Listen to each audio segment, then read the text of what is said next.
Hi hello welcome back to my channel. ఈరోజు ఈ సెషన్లో మనం ఊజెనిసిస్ గురించి తెలుసుకోబోతున్నాం. ఊజెనిసిస్ అంటే ఏంటి అంటే ఓవరీస్లో ఫీమేల్ గ్యామెట్స్ ఫామ్ అవ్వడాన్ని ఊజెనిసిస్ అని అంటాం. ఫీమేల్ గ్యామెట్స్ వచ్చేసి ఎగ్స్. మేల్స్లో లాగా కాకుండా ఊజెనిసిస్ అనేది ఫీమేల్స్ ఇంకా పుట్టక ముందే స్టార్ట్ అవుతుంది. అంటే ఎంబ్రియానిక్ స్టేజ్లోనే స్టార్ట్ అవుతుంది అనమాట. ఎంబ్రియానిక్ డెవలప్మెంట్ స్టేజ్లో millions of gamete mother cells form అవుతాయి. వీటిని ఊగోనియా అని అంటాం అనమాట. సో ఇవి మల్టిప్లై కావు. సో ఇవి డివిజన్ని స్టాప్ చేసుకుంటాయి. ఎక్కడ అంటే మియాసిస్ 1లోని ప్రోఫేస్ 1 దగ్గర సెల్ డివిజన్ని స్టాప్ చేసుకుంటాయి. సో ఈ స్టేజ్లో ఉన్నటువంటి ఊసైట్స్ని ఏమంటామంటే ప్రైమరీ ఊసైట్స్. ఈ ప్రైమరీ ఊసైట్స్ అనేవి మనకు ఫాలికల్స్లో ఫామ్ అవుతాయి. సో ఫాలికల్స్ ఎట్లా ఫామ్ అవుతాయో చూద్దాం. Formation of ovarian follicles. So primary follicles, ప్రతి ప్రైమరీ ఊసైట్ చుట్టూ సెల్ లేయర్ ఫామ్ అవుతుంది. వాటిని గ్రాన్యులోజా సెల్స్ అని అంటాము. This type of follicle is known as primary follicle. ఇందులో ప్రైమరీ ఊసైట్ ఉంటుంది. తర్వాత ఇలాంటి ఫాలికల్స్ మనకు ఇంకా పుట్టక ముందు millions of follicles are formed. But birth నుంచి ప్యూబర్టీ టైం వరకు వచ్చేటప్పటికి ఈ ఫాలిక్యులర్ నంబర్ ఏమవుతుందంటే తగ్గిపోతుంది. దీన్ని ఏమంటామంటే ఫాలిక్యులర్ ఎట్రేషియా, తగ్గిపోవడాన్ని. సో ప్యూబర్టీ టైంలో చూసినట్లయితే 60,000 నుంచి 80,000 ఫాలికల్స్ మనకు కనిపిస్తాయి. సో ఈ ఫాలికల్స్ని ప్రైమరీ ఫాలికల్స్ అని అంటాం.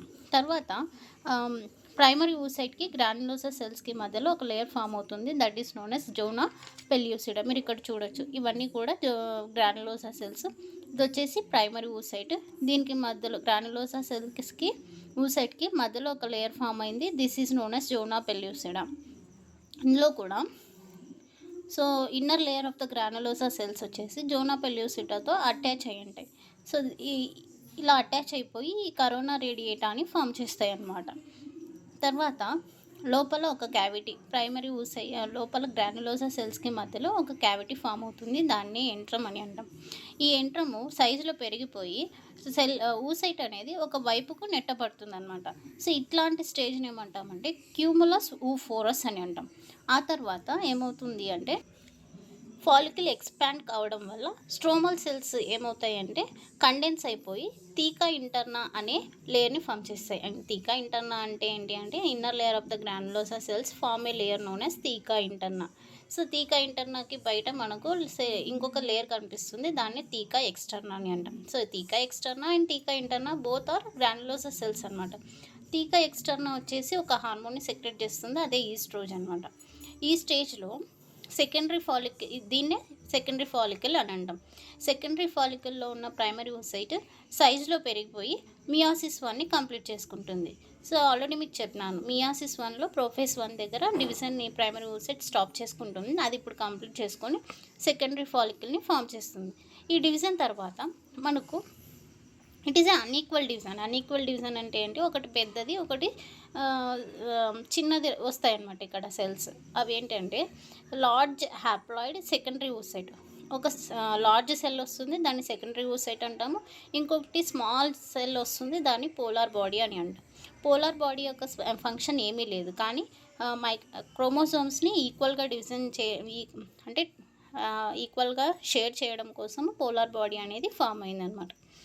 తర్వాత సెకండరీ ఊసైట్ మియాసిస్ 2ని స్టార్ట్ చేసుకొని మెటాఫేజ్ 2 దగ్గర స్టాప్ చేస్తుంది అనమాట. మియాసిస్ 2లోని మెటాఫేజ్ 2 దగ్గర స్టాప్ అవుతుంది అనమాట. తర్వాత సెకండరీ ఫాలికల్ చేంజెస్ని జరుపుకొని గ్రాఫియన్ ఫాలికల్గా మారుతుంది. మీరు ఇక్కడ చూడొచ్చు ఊజెనిసిస్ ఎట్లా జరుగుతుందంటే ఫీటల్ లైఫ్, అంటే ఇంకా బర్త్ జరగకముందు అమ్మ కడుపులో ఉన్నప్పుడు ఊగోనియా మైటాసిస్ జరుపుకొని తన నంబర్ని ఇంక్రీజ్ చేసుకుంటుంది. వాటిని ప్రైమరీ ఊసైట్స్ అంటాం. ప్రైమరీ ఊసైట్స్లో వచ్చేసి సెల్స్ క్రోమోజోమ్ నెంబర్ ఎంత ఉంటుందంటే 46. సో ప్రైమరీ ఊసైట్స్ మియాటిక్ 1 డివిజన్ని స్టార్ట్ చేసుకొని ప్రోఫేస్ 1 దగ్గర స్టాప్ చేసుకుంటుంది. స్టాప్ చేసుకున్న తర్వాత చైల్డ్ బర్త్ అనేది జరుగుతుంది. చిన్నతనం అంతా వెళ్ళిపోతుంది, చైల్డ్హుడ్ అంతా పాస్ అవుతుంది. ప్యూబర్టీ టైం స్టార్ట్ అవుతుంది అనమాట. ప్యూబర్టీ టైం స్టార్ట్ అవ్వకముందే మియాసిస్ 1 కంప్లీట్ చేసుకొని సెకండరీ ఊసైట్ ఫస్ట్ పోలార్ బాడీని రిలీజ్ చేస్తుంది. రిప్రొడక్టివ్ లైఫ్లో ఏమవుతుందంటే మళ్ళీ సెకండరీ ఊసైట్ మళ్ళీ డివిజన్ జరుపుకొని ఓవము అండ్ సెకండ్ పోలార్ బాడీని ఫామ్ చేస్తుంది. This is about the oogenesis in the human beings. Thank you for watching my video.